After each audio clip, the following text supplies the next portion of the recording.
mille poolest sarnaneb koduremont eesmärkide saavutamisele.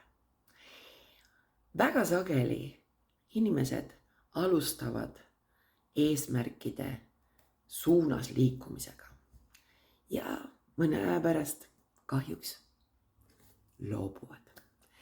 Muuseas statistiliselt, kui te olete juba enne midagi proovinud, te suurendate tõenäosust sellega ebaõnnestumiseks. Miks? Sest aju eeldab, et see, mis oli, taas võiks korduda.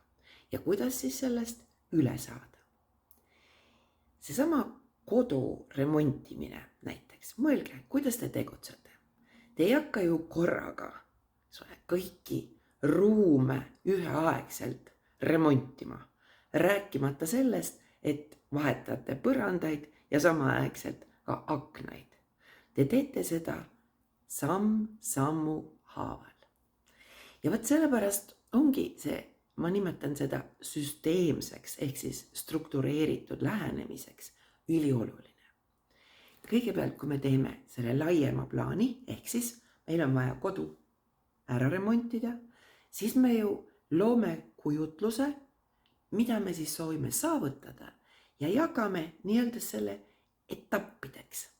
Ja seda sama väikest asja inimesed tavaliselt unustavad ära eesmärkide saavutamisel.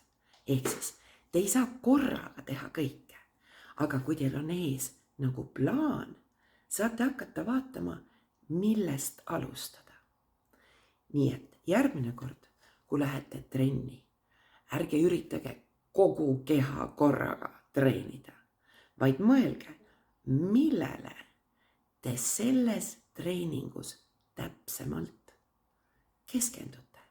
Ehk siis samamoodi, nii nagu koduremondil. Täna ma näiteks vahetan tapeeti, mitte ei ürita kõiki asju korraga ja paralleelselt teha. Ehk siis lähenege süsteemselt.